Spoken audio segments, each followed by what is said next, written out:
Picture this. You're driving late at night, tired, desperate for rest. You see a cheap roadside motel. The sign flickers in red. Vacancy. You decide to stop.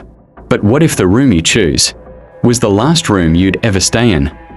The Redwood Motel in California looks like any other budget stop. But there's one room travelers whisper about. Room number 6. Since the 1980s, countless guests have vanished inside this very room. Police reports describe missing travelers, strange complaints, and bodies discovered, lying in bed as if they never woke up. Guests who survived even a single night said the same things. They heard constant knocking on the bathroom walls. They saw shadows moving at the foot of the bed. And some reported a woman's voice whispering, "Asterisk, don't stay here." Asterisk.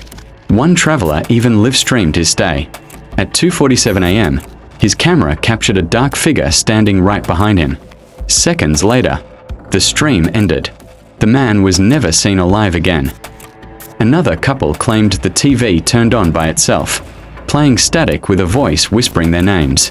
When the motel owner was asked about it, he simply said, "We warn people, but some don't listen."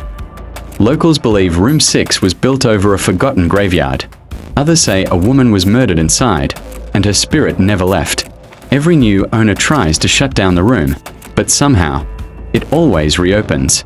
Guests can still book it today for just $25 a night. So if you ever find yourself on Highway 46 and you see the Redwood Motel, ask yourself one thing. Would you dare spend a night in room number 6? Her smile was twisted, almost sinister. She leaned close and whispered, "You can't leave." I blinked, and she was gone. The house creaked and moaned as though it were alive, walls closing in around me. Panicked, I fled to the attic, searching for a way out. Instead, I found a dusty old mirror. My reflection was wrong. It grinned at me with a dark, malevolent glint in its eyes. Desperate, I smashed the mirror. Behind the shattered glass was a hidden door. With trembling hands, I opened it to reveal a staircase descending into pitch-black darkness. With no other choice, I went down. The air grew colder, heavier, and whispers wrapped around me, taunting, laughing.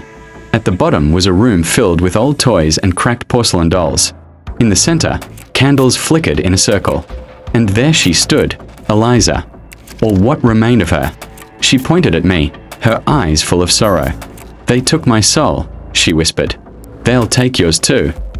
Suddenly, something icy clutched at my heart, pulling me downward. The room spun as darkness closed in. I screamed, fighting to stay awake, but it was useless. I woke up in a hospital. Doctors told me they'd found me unconscious in the woods, that I was lucky to be alive. But I know the truth. I wasn't alone in that house. They let me go, but they're still here, watching, waiting. So if you ever find yourself near Ravenwood, stay far away from that house.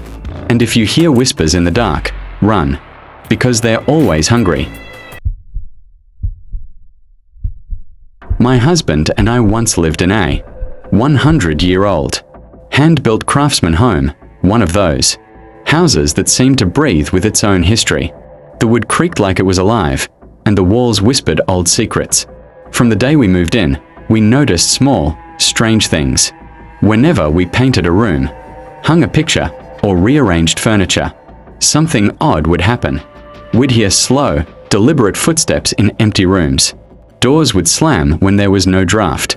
Sometimes there was the unmistakable sound of glass breaking, only for us to rush into the room and find nothing shattered at all. We also noticed our belongings wouldn't stay where we left them. Keys, mugs, even books would turn up in strange places. It was never threatening at first, unsettling. Yes, but more like living with an invisible roommate. We'd joke about our ghost at dinner, even giving it nicknames.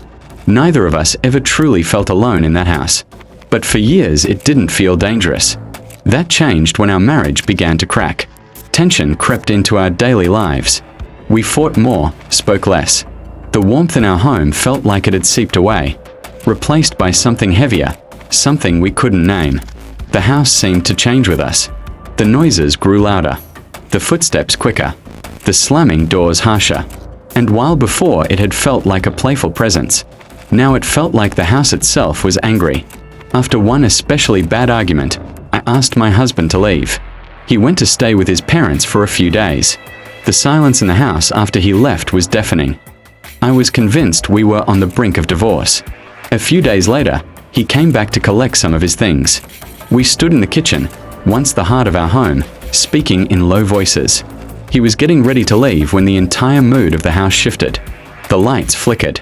The back door slammed with a force that rattled the glass panes. And then, we both heard it. Heavy, frantic footsteps pounding up and down the basement stairs. Faster and faster, like someone, or something, was running. We froze. Then came the crashing sounds. It wasn't one or two things. It was like a violent storm tearing through the basement. For the first time since moving in, I felt real terror. My heart pounded. My hand shook. This wasn't the same playful spirit we'd learned to live with. We grabbed a flashlight and went down together. The basement was empty, silent, undisturbed. But even as we stood there, we could hear movement upstairs, doors slamming, objects shifting, like the chaos was following us from floor to floor. That was my breaking point. I burst into tears and told him I couldn't stay in the house alone another night. He put a hand on my shoulder and said quietly, "I'll stay in the guest room tonight." The moment he said it, the noises stopped. Just stopped. The house grew still again, as if it had been holding its breath and finally let it out. That night, he stayed. We didn't fight. We just sat together in silence, the tension between us softening for the first time in months. It was as if whatever lived in that house had made its point. We began talking more after that night. We went to counseling. We took small steps to heal our relationship. 8 years later, we are still together, stronger, happier, and now raising 2 beautiful children. Sometimes, when I think back to that night, I can't help but believe the house, or the ghost within it, wanted us to stay together. It had been with us through every paint job, every picture hung, every late night argument. Maybe it didn't want to lose us. Strange as it sounds, that ghost may very well have saved my marriage. If you enjoyed this story, don't forget to like, subscribe, and share. More chilling tales are waiting for you. Thank you.